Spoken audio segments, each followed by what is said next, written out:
नमस्कार, आप देख रहे हैं फर्स्ट बिहार झारखंड। मैं हूं खुशी उपाध्याय। मुख्यमंत्री नीतीश कुमार की परेशानी थमने का नाम नहीं ले रही है।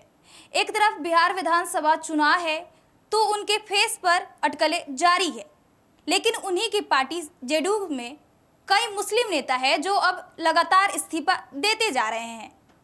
पूरी खबर क्या है, हम आपको पूरी जानकारी देंगे कि आखिर बिहार की राजनीति किस तरफ जाने वाली है। हमारे साथ मौजूद है अमित जी, जो ये पूरी जानकारी आपको देंगे। देखिए खुशी, सबसे बड़ी बात है कि वक्फ बिल को लेकर के जब केंद्र की सरकार ने ये नए कानून को लेकर के जो है संसद में जाने की बात हो रही थी, तो उसी समय कई सारे मुस्लिम संगठनों ने मुख्यमंत्री नीतीश कुमार को ये जता दिया था, ये बता दिया था और साफ साफ ये ऐलान भी कर दिया था कि आप अपना स्टैंड क्लियर करिए, क्योंकि जदयू को लेकर के मुस्लिम नेताओं का इससे पहले जो रवैया रहा है, जो रिश्ते रहे हैं, वो काफी बेहतर रहे हैं। और मुख्यमंत्री नीतीश कुमार भी देखिए लगातार 2005 से जब उनकी सरकार बनी है, मुस्लिमों के लिए उन्होंने कई सारी योजनाओं को लेकर के काम किया है, कई सारे काम हुए हैं और इस बात की गवाही जो देगी कई सारे कब्रिस्तानों की घेराबंदी से लेकर के कई सारे, चाहे वो मदरसा बोर्ड को लेकर के, शिक्षकों की सैलरी को लेकर के, वेतन भत्ते को लेकर के बातें हो, कई सारी योजनाओं पर मुख्यमंत्री नीतीश कुमार ने काम किया है और लगातार वो बताते भी रहे हैं। बिल्कुल, और लगातार बताते भी रहे और हर मंच से मुख्यमंत्री नीतीश कुमार ने ये जताने की भी कोशिश की, ये बताने की भी कोशिश की कि जदयू जो है सभी को लेकर के, सभी धर्मों का सम्मान करती है और सभी को लेकर के चलने वाली पार्टी है और एक जो है कह सकते हैं कि वोट बैंक भी कहीं न कहीं शेयरिंग जो है वो रहा है। लेकिन अब देखिए दूसरी तरफ अगर आप देखेंगे, जिस तरह से आपने खबर की शुरुआत में ही कहा कि लगातार मुस्लिम नेताओं का इस्तीफे देना जदयू की तरफ से जो है एक नाराजगी कह सकते हैं, वो वक्फ बिल के बाद से ही इसकी शुरुआत होती है। और देखिए आपको बता दें कि इफ्तार में ही जब जदयू की तरफ से इफ्तार की दावत दी गई थी, बड़े पैमाने पर आयोजन हुआ था, तो उस इफ्तार में भी आप देख रहे होंगे, आपने तो खबर भी किया था कि उस इफ्तार में कई सारे मुस्लिम संगठनों ने जो है वो एतराज जताया था। मुस्लिम संगठन जो है उस इफ्तार में नहीं गए थे, नाराजगी जताई थी और कहा गया था कि वक्फ बिल को लेकर के जदयू जो है अपना स्टैंड क्लियर करे, मुख्यमंत्री नीतीश कुमार अपना स्टैंड क्लियर करें और उसके बाद से ही लगातार एक के बाद एक कह सकते हैं जदयू के तरफ से बड़े नेताओं का इस्तीफे का दौर जो है वो शुरू हो गया। उन्हीं की पार्टी के कई लोगों ने बोला कि इनके साथ धोखा किया गया है। बिल्कुल। और ये आरोप के बाद जो है लगातार देखिए वहां से इस्तीफा जो है वो शुरू हो जाता है। इसके बाद ये इस्तीफे का दौर यही नहीं रुकता है। देखिए जिस तरह से कुछ लिस्ट हमारे सामने है, हालांकि ये लिस्ट जो है काफी लंबी हो जाएगी, लेकिन कुछ ऐसे नाम हैं जिनके बारे में बता दूं, जैसे कि मोहम्मद कासिम अंसारी हैं, वो पूर्वी चंपारण जिले में जेडीयू के चिकित्सा प्रकोष्ठ के अध्यक्ष रहे हैं, उन्होंने उस समय इस्तीफा दिया था। नवाज मलिक जमुई जिले से ही जेडीयू के अल्पसंख्यक प्रकोष्ठ के जो है सचिव रहे, उन्होंने जो है इस्तीफा दिया।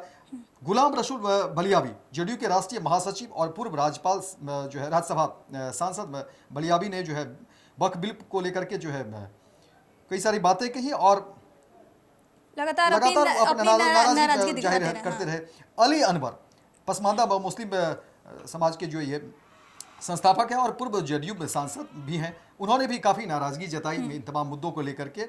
इसके अलावा ये प्रक्रिया जो है प्रोसेस चलता रहा और एक के बाद एक जो है जदयू से मुस्लिम नेताओं का विकेट कह सकते हैं वो गिरता चला गया। इस्तीफे का जो है ये दौर जारी रहा और ये रुका नहीं। इसके अलावा आपको बता दें कि फिर जो है कई सारी तस्वीरें ऐसी आई जो हैरान करने वाली भी थी। और कल की ही खबर देखिए कि मास्टर मुजाहिद आलम सीमांचल क्षेत्र से आते हैं, जदयू के प्रभावशाली मुस्लिम नेता माने जाते रहे हैं, पूर्व विधायक भी हैं, उन्होंने भी बड़ा झटका दिया जदयू से और इस्तीफा दिया।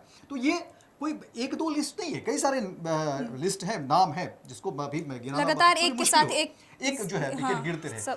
लेकिन सवाल वही है कि बिहार की राजनीति में जिस तरीके से मुस्लिम नेताओं का जदयू की तरफ से जो एक कह सकते हैं अलगाव है, अब यहां से कह सकते हैं कि इसका फायदा किसको मिलेगा। अगर जदयू की तरफ जो है कहीं ना कहीं जदयू से डिस्कनेक्ट होती है मुस्लिम का जो ये बड़ा जनाधार है, मुस्लिम का जो वोट है, अगर ये जदयू से हटता है तो इसका फायदा किसको मिलेगा, क्योंकि बिहार में विधानसभा चुनाव भी है। बिहार में विधानसभा चुनाव भी है। और देखिए अगर आप बात करेंगे तो देखिए आरजेडी की बात करें दूसरी तरफ, क्योंकि सामने जो पार्टी है वो आरजेडी ही है, आरजेडी में ही बड़ी पार्टी है महागठबंधन में, और आरजेडी का एमवाय समीकरण जो है वो इंटेक्ट रहा है। मुस्लिम और यादव वोटों पर आरजेडी की शुरू से पकड़ रही है, लगातार उसी पे काम करते हैं। अब सवाल उठ रहे हैं कि जदयू की तरफ से जिस तरीके से मुस्लिम नेता नाराज होकर के निकल रहे, एक के बाद एक हट रहे हैं। और जदयू एक समय ऐसा भी था कि जदयू में काफी ज्यादा मुसलमान जो है नेता रहे हैं, लेकिन अब जिस तरीके से एक सिलसिला शुरू हुआ है और नाराजगी देखिए, ज्यादातर जो है प्रतिशत मुसलमान नेताओं ने नाराजगी जाहिर भी कर दी है, लगातार जा भी रहे हैं। इसलिए अब कहा जा रहा है कि क्या मुस्लिम नेता जिस तरीके से जदयू से नाराज होकर जा रहे हैं, ये कहां शिफ्ट होंगे? कहीं तो जाएंगे, फिर किसी को तो वोट देंगे, कोई तो और नेता चुनेंगे, कोई और तो पार्टी चुनेंगे, जिसका कल तक जो नीतीश कुमार को अपना चेहरा मानते रहे, मुख्यमंत्री मानते रहे। और जिस बात के लिए अगर, और दूसरी तरफ देखिए तेजस्वी यादव वक्फ बिल को लेकर उन्होंने कहा कि हमने पहले पिटीशन दाखिल किया है, पहले सुप्रीम कोर्ट में हमने किया है, यानी वक्फ बिल कानून के वो खिलाफ है। तो जाहिर तौर पर ये जो मुस्लिम संगठन है, ये जो मुस्लिम नेता है, ये मुस्लिम वोटर जो है, ये तो कहीं ना कहीं तेजस्वी की तरफ जो है शिफ्ट करेंगे।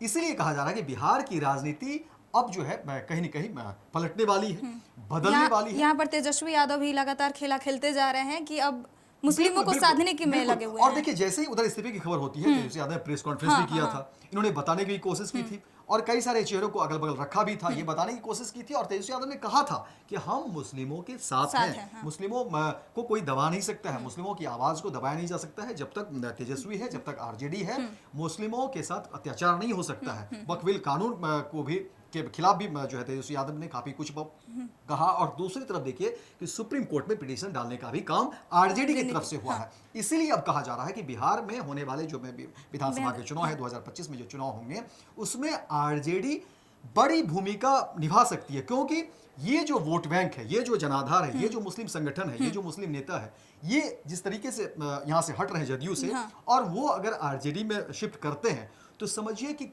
कितना बड़ा जनाधार नुकसान हो सकता है, और जदयू को कितना नुकसान हो सकता है, एनडीए को कितना नुकसान हो सकता है। क्योंकि एनडीए को कहीं ना कहीं जदयू के सहारे मुस्लिमों का वोट मिल रहा था, वो वोट अगर आरजेडी की तरफ आएगा तो अब समझिए कि लगभग 17 से 18% जो है मुसलमानों का वोट है बिहार में, अगर वो तबका अगर जुट जाता और पहले से ही जो है 14% या उससे भी ज्यादा कह सकते हैं कि यादवों का वोट है, तो ये तो ऐसे ही वो सब पर भारी पड़ जा रहे हैं। 17% से भी ज्यादा कह सकते हैं, तो ये मुस्लिम संगठन का है। और वहीं यादव का देखिए तो 14 से 14.5% के लिहाज से है ये आबादी, जिस तरह से बातें हो रही है। तो ये तबका अगर आप, यानी कि मुसलमान और यादव, यानी माय समीकरण एक बार अगर फिर से इंटेक्ट होगा, और लालू प्रसाद यादव का कार्यकाल देखिए किस तरीके से वो चला, तो क्या वही स्थिति में एक बार जो है आरजेडी मजबूत होगी? ये सवाल निकल कर सामने आ रहा है। और ऐसे में फिर एनडीए का क्या होगा, ऐसे में फिर जदयू का क्या होगा? क्योंकि जदयू शुरू से ही 2005 से ही लगातार देखिए मुख्यमंत्री नीतीश कुमार कहते रहे हैं कि हमारी जब सरकार बनी तो वो दो चीज पर अगर आप देखेंगे, फोकस करेंगे, तो महिलाओं के लिए बहुत ज्यादा नीतीश कुमार ने काम किया, हर मंच से वो गिनाते भी रहे, बुनाते की भी कोशिश किए।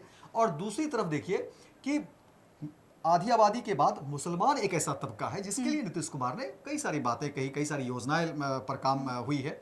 तो ये दो वोटर एक बड़ा वोटर माना जाता है नीतीश कुमार। लगातार अगर कई कार्यक्रम भी करते हैं तो हमेशा ये बोलते नजर आते हैं कि हम सबके लिए हैं, मुसलमानों के लिए हम लगातार काम करते रहे हैं। बिल्कुल, लेकिन सवाल वही है कि क्या अब नीतीश कुमार अलग थलग पर जाएंगे?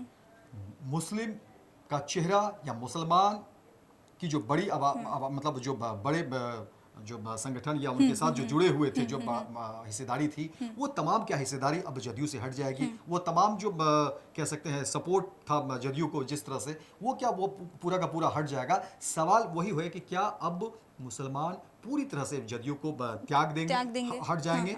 और फिर अगर ये हटते हैं तो फिर कहाँ शिफ्ट होंगे?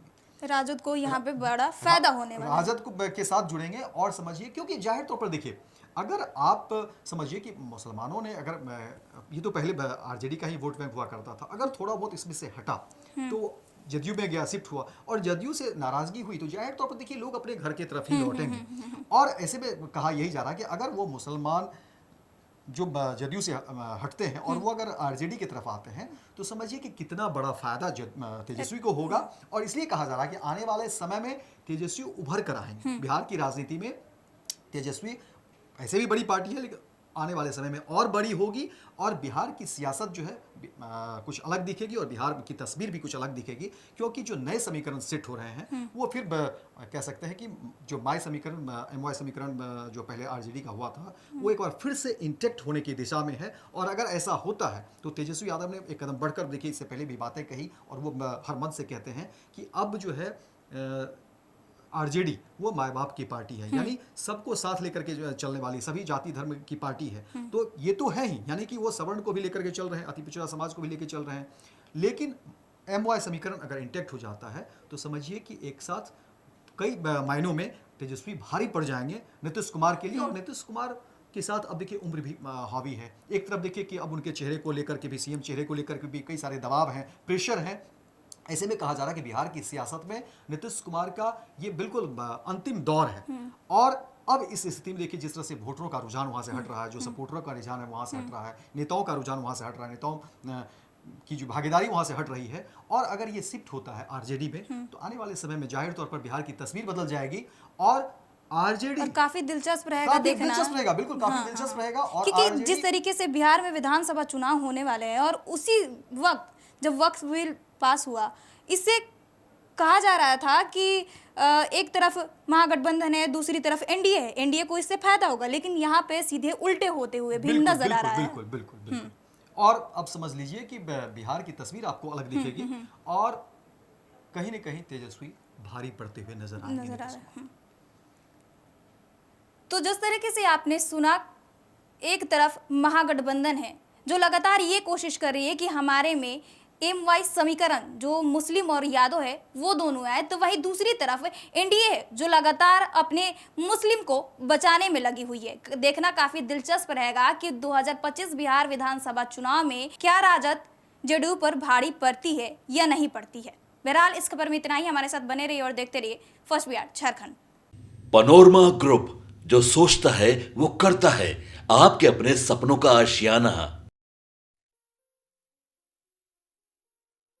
ये लो मुंह मीठा करो, आज मैंने अपना जॉब छोड़ दिया, अब हम पूर्णिया वापस जाएंगे। जॉब छोड़ दिया है? मतलब ये घर कैसे चलेगा, हम करेंगे क्या और माँ बाबूजी क्या बोलेंगे? इसलिए मैं एक और मिठाई का डब्बा लाया, अपने बिजनेस के लिए लोन अप्रूव हो गया। अरे लोन अप्रूव हो गया वो तो ठीक है, लेकिन पूर्णिया में हम रहेंगे कहाँ? अपना घर भी तो नहीं है वहां। इसलिए तो एक और मिठाई का डब्बा अलग से लाया हूं। हमने पूर्णिया में घर ले लिया है, पूर्णिया के ई होम्स पैनोरमा में। पूर्णिया में पैनोरमा ग्रुप लेकर आए हैं ई होम्स पैनोरमा। बड़ा घर, आलीशान जिंदगी और अत्याधुनिक सुविधाओं के संग। अरे अब क्यों मुंह मीठा करवा रही हो? क्योंकि हम घर वापसी जो कर रहे हैं। घर वापसी की खुशी पूर्णिया में ई होम्स पैनोरमा के संग। ई homes panorama, luxurious lifestyle redefined. Netaji Subhash medical college एवं हॉस्पिटल का ऑर्थोपीडिक विभाग बिहार के सर्वश्रेष्ठ ऑर्थोपीडिक विभागों में से एक है, जहां दुर्घटना या अन्य कारणों से फ्रैक्चर के मामलों का नवीनतम तकनीक से इलाज की सुविधा उपलब्ध है। NSMCH, अम्हारा, बिहटा, पटना।